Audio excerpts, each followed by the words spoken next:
Born and raised from an humble background, forgot the morals she learned at home, that not all things that shine is gold, and some things born too deep to ever be torn off. The glass skin baddies.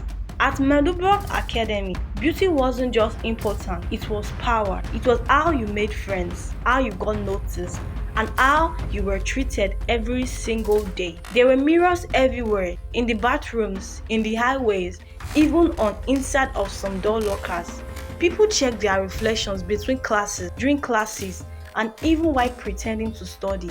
If your skin was clear, your lip was glossy, your hair was perfect, you mattered. If not, you were just an ordinary background. The queens of this beautiful world were a group of girls everyone called the glass skin baddies. Their skin was so smooth and shiny, it reflected the highway light like polished glass. They never looked tired, never had a pimples, never had a bad photo. Brand reposted their selfies. Teachers smiled wider when they raised their hands. Walking behind them felt like walking behind a celebrity group. People whispered, "They don't need flitter. I heard they use products from overseas." My cousin said they got invited to an influencer event in the city. No one knew for sure, but everyone believed it. Favo arrived at Meadowbrook in the middle of the school year. She came from a small town where most people owned only one piece of nice pair of shoes for church, and where skincare meant washing your face before bed. On her first day of school, she wore clean jeans and a simple t-shirt and a puppy tail. She thought she looked fine until she walked into the highway and saw the glass skin baddies for the first time. They were standing together by the locker, surrounded by a small crowd laughing and taking pictures. Their faces were smooth and glowing. Their lips were lined perfectly. Their hair fell in neat waves. Next to them, Favo felt dull, pained. As she walked past, one of the baddies gazed at her, then looked away like she hasn't seen anything important. Favo cheeked burned. At lunch, she tried to sit down at a crowded table. The guests there gave her a quick up and down look, then shifted their backs into the empty seat. "Sorry," one of them said lightly. "We are saving this." Favo walked away, pretending not to care. But inside, she felt sad. She found a neatly empty table in the corner where three guests were already sitting quietly. Natasha, with her puppy tail tied up in a bun. Jessica, always scrolling on her phone.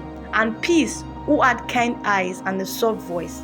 They looked up at Favo approached. "Is anyone sitting here?" Favo asked. Peace smiled. "No, you can sit." And that was how it all started. Week passed. Favo got used to Meadowbrook's rule without anyone saying them out loud. Pretty girls got picked up first in group projects. Pretty girls had people saving them seats. Pretty girls got invited to birthday parties, dinners, to after-school hangout, to weekend trips. Favo, Natasha, Jessica, and Peace were not ugly, but in a school like that, not ugly might as well be invisible. They had their own tables, their own jokes, and their own little world. It was safe, but it was not enough.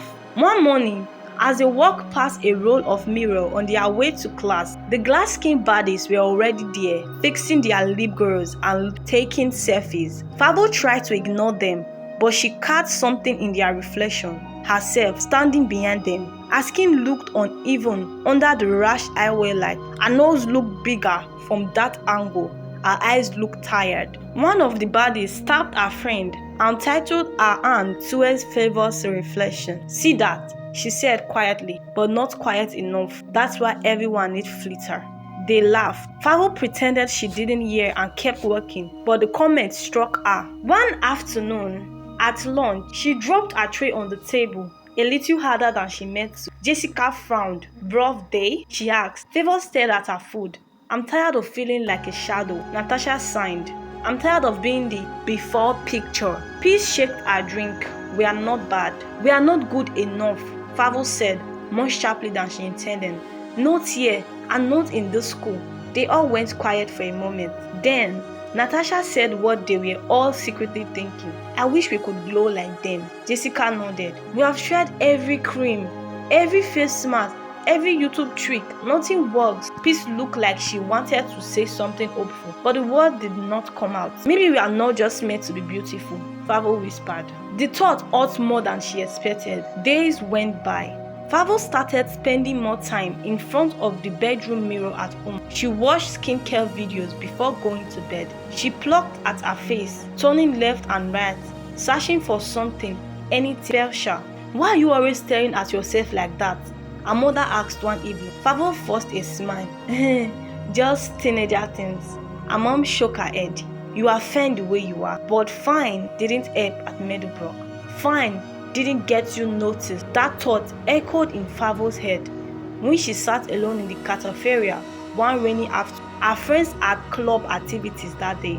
The huge room was half empty. Rain dropped against the window. The forecast light blew softly. She stared at her reflection in the silver back of a spoon. Her face looked warm, scratched, almost like it belonged to someone else. Is this how people see me? She moaned. Not yet. A calm voice came from behind. But you wish they did. Favo turned around.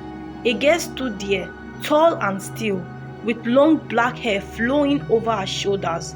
Her skin glowed softly, not like a building light, but like the shine of a moon on water. It was soft, smooth, play and calm. Favo had never seen her before. Who are you? Favo asked. My name is Ava, the girl said.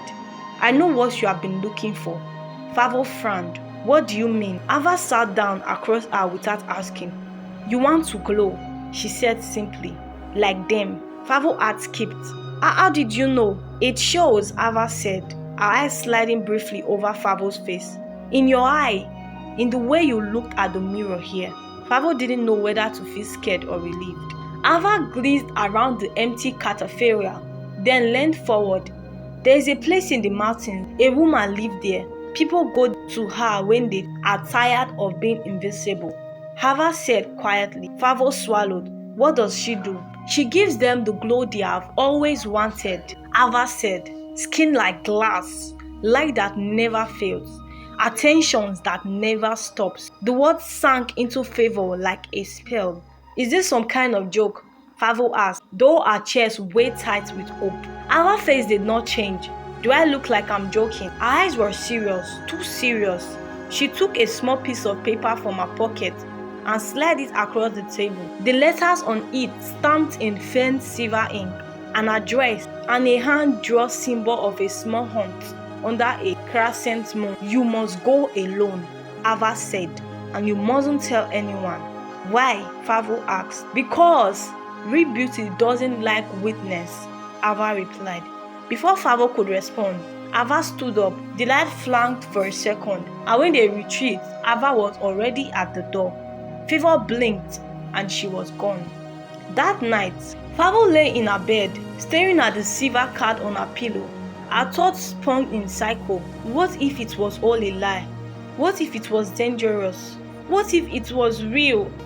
She picked up her phone and opened the front camera. Under the dim light, her face looked flat and tired. She imagined herself with a skin like Ava's, like the glass skin body, perfect, smooth and bright. She imagined walking into the school and hearing gaps, hearing laugh, seeing adoration and not indifference. Her finger tightened around the card. The word flipped out of her mouth before she could stop them. I do not want to be invisible anymore. The next day after school, she told her friends. They met in the park away from prying ears. The wind rusted the trees as Favo unfolded the silver card and placed it on the branch before them. Natasha said, This looks serious. So we just go there to some random mountain lady. This sounds like an horror movie, she laughed. All a miracle, Favo said quietly. Please shake her head. It could be dangerous. Everything is dangerous, Favo said, her voice cracking. But staying the same odds too. Don't you feel it? Every day in the school we are ghosts. Natasha crushed her jaw. I'm tired of being a ghost. Jessica nodded slowly. Me too. Peace looked at all of them. They were her friends, the only people who made school bearable. If we go, Peace said firmly, we go together. Avi's warning echoed in Favor's mind. You must go alone. Favor hesitated. She said, we go together. Natasha repeated firmly. Favor took a deep breath. Okay, she said, we go together. As they crossed a weekend, When their parents thought they were studying at each other's houses. Early Saturday morning, they packed small bags with snacks, jackets, and water, followed the direction on the silver card. The city's building faded behind them. The road glowed narrower. Then, they turned into the rock path. Trees surrounded them on both sides, tall and silent. As they climbed higher into the mountain, the wind grew colder. The air felt thicker, heavier, like they were walking into another world. "Do you hear that?" Peace asked at one point. "Hear what?" Jessica asked. "That," Peace whispered. Nothing. She was right. There was no birds, no incense, no rushing leaf, only the sound of footsteps and their breathing. After hours of walking, they saw a small village. It was small and quiet, with old stone houses and narrow paths. Some windows were boarded up, some doors were lightly open, as if someone had left in a hurry and never came back. An old man watched them from a doorway. "Excuse me," Natasha said politely. "Do you know?" The man quickly shut his door. Another woman peeked from behind a curtain, then closed it as soon as Favo looked. "Why is everyone acting like we are ghosts?" Jessica moaned. Peace hugged herself tighter. "Maybe we shouldn't be here." At the end of the village, they saw it. A small hut covered in veins, with a faint glow leaking out from the cracks in the wood. Favo's heart pumped. "This must be it," she whispered. They pushed the door open. Inside, the air smelled like smoke and old perfume. An old woman sat near a low fire, grinding something in a bowl.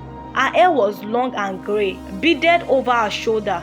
Her face had wrinkles, but her skin still stamped oddly under the light, like very thin glass, with tiny cracks. Without looking up, she said, "I knew you would come." The guest froze. "How?" Favo asked. The woman shifted her head. Her eyes were bright, almost too bright. "I always know," she said. "You are all the same. The ones who come here, hungry for light, tired of shadows." She studied each of their faces slowly. "You want to shine," she said. The guests nodded, almost against their will. The woman smiled softly. "Such young faces," she mourned. Such heavy hearts." She opened a wooden box. Inside lay 4 peas, smooth, shining, almost like tiny pieces of pears. "Take one each day," she said. "Your skin will glow. Your beauty will last as long as you do." He swallowed. "What is the price?" The woman smiled. "Beauty," she said. "Always ask for something back." "Like what?" Jessica pressed. The woman titled her hand. "You are already paying a price, aren't you? You bend yourself for other people's eye. You serve for their approval. You wake up every day worrying about how you look. Is that not a price?" The woman titled her hand. They did not answer. "Everything has a cost," the woman went on. "Even doing nothing, even staying the same." Her voice was gentle, but it did not feel comforting. It felt like she was wrapping them in a soft net.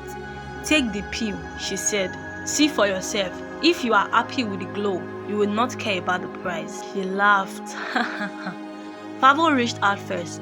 Her fingers trembled as she picked up one of the pills. Maybe this was crazy. Maybe this was dangerous. But what if it worked out?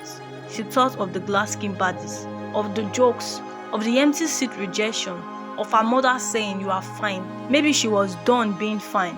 She pulled the pills into her mouth and swallowed. The others followed. Nothing happened. No flash of light, no sudden change. The old woman smiled.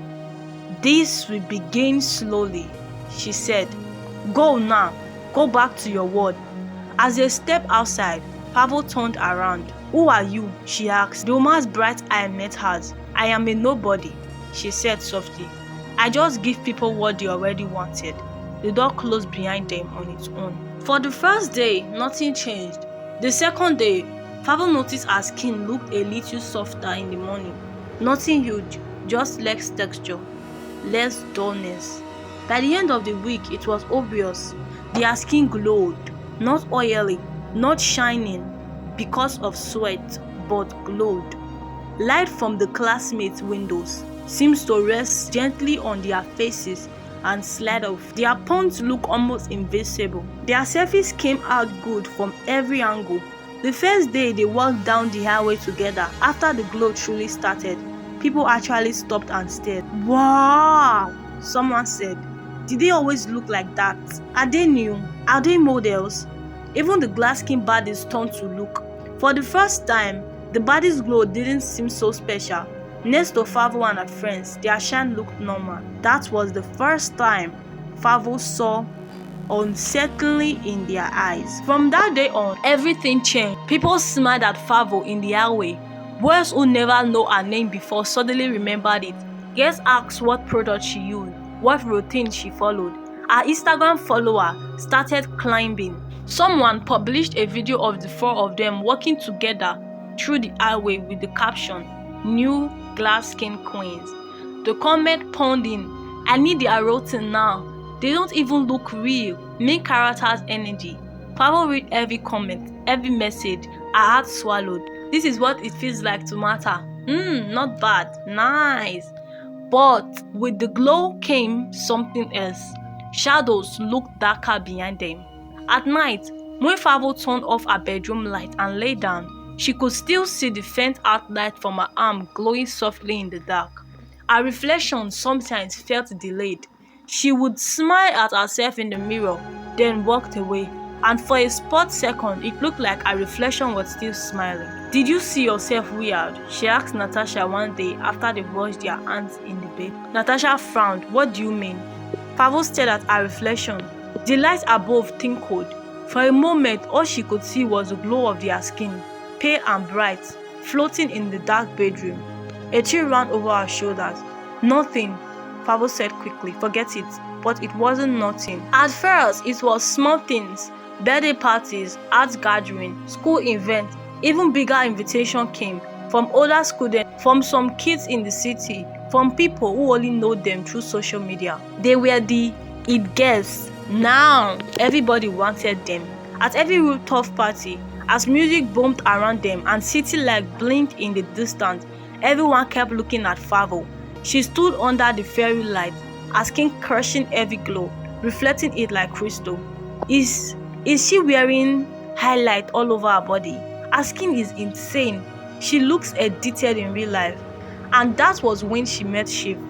Chief was older, rich, and used to getting attention. He wore expensive clothes, had a nice car, and never worried about being ignored. Even he saw Favo. He smiled like he was seeing a new toy. "You don't belong with this kid," he told her. "You look like you should be on billboard." He started inviting her everywhere. Parties and mansions, private pools, penthouse hangouts in the city. He gave her gifts, phones, handbags, and jewelries. Favo felt like she had stepped into a new life she used to watch out of the outside. "Do you ever miss how things used to be?" Peace asked one night when they all stayed over at Favo's house. Favo stared at herself in the mirror. "No," she said softly. The truth was, she barely remembered how it felt to be invisible. But things were not perfect. The glow kept getting stronger. Every night, Favo woke up to her room completely dark, no lamp, no phone light. But still, she could see the outline of her hands. Her own body lifted up the room. She touched her cheek. Her skin felt too smooth, too hard, almost like glass. At school, Peace complained of never feeling sleepy anymore. Jessica noticed she didn't sweat, even under the sun. Natasha burnt her hair and discovered a tiny crack on her temple, just a thin play line. But the next morning, the crack was still there. "It's like a scratch on a phone screen," Natasha whispered. "It does not heal." "Maybe it's just dry skin," Jessica said weakly. "Skin doesn't crack like glass," Peace said. Favo did not want to hear any of it. "We got what we wanted," she snapped. "We are finally beautiful. People finally see us. Can we just enjoy it, for crying out loud?" Her friends looked at her quietly. "You have changed, Favo," Peace said. Favo looked away. Maybe she had. It was her chief's biggest party. Everything came to head. It was held at a huge mansion outside the city. Colored light flashed over the pool. Music pounded through the speaker. People danced, drank, and shouted, took videos. Favo was the center of it all. Everywhere she went, people told her she looked unreal, like a doll, like a flitter in the human form. Her skin caught the light from candlelight and threw it back in soft, cold flashes. She smiled for pictures, laughed at jokes, posed in videos. But when she went to the bedroom alone, the music muffled behind the door. Something felt wrong. She stood in front of the large mirror, resting her head on the scan. Her reflection stared back at her, beautiful, glowing, perfect. Favo leaned closer. Her eyes looked a little too light. Her skin looked too smooth, almost fake. Her smile looked like it had been replaced there. She tried to frown, just to see her face move. For a brief second, her reflection did not move. It kept smiling. Then, like a video catching up, it drifted into a frown. Favo froze. Her heart beat fast. "Hello?" she whispered to no one. Her reflection stared back, marching out now. She backed away from the mirror and hurried off out of the bathroom, breathing quickly. She saw her and frowned. "Are you good?" She replied, "I'm fine," she said quickly. But inside, something was cracking. While the party went on downstairs, Chief slipped out to meet someone in a small room upstairs. He had arranged for a spiritual man, a Baba known for checking people's stars, to come that night. Chief wanted more luck, more fame, more status. Then he thought Favo's strange glow might be his key. The Baba sat across, legged on the floor, a small candle burning in front of him. Chief sat across from him. "I want you to read something for me," Chief said, "about the girl." He showed the Baba a picture of Favo on his phone. The Baba stared at the picture for a long time. The flame of the candle flicked. "Can you use her glow to bless me?" Chief pressed. "Can I share in whatsoever power she has?" The Baba finally looked up. "There is no blessing in her glow," he said. "Only emptiness." She frowned. "What does that mean?" The Baba voice lowered. "This girl has no soul anymore," he said. "Her light is not from life. It is from what she has lost." Chief swallowed. "You are exaggerating. Her body is becoming glass," the Baba said. "A beautiful shell, hollow inside. If you stay close to her, you may get attention, yes, but you will also invite whatsoever is coming for her." A cold feeling crept up Chief's neck. "What's coming?" he whispered. The Baba stared into flame. "Glass cannot survive a fall," he said. Chief stood there absent-mindedly. He didn't say goodbye. He didn't thank the Baba. He just ran upstairs.